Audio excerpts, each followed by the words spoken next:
nanapa-kevitra fondrehako izao tontolo izao. Tsarovy fa tena tianao Jesosy, tsy andao na afoy anao izy.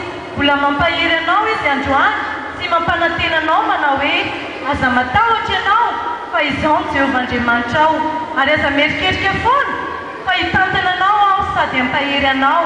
Eny, hitantana anao amin'ny tanana ankavanan'ny fahamarinako ao, fa izao Jehovah-Andriamanitra ao no hitantana anao, dia ilay manao aminao hoe izaho hamonjy anao. Glória!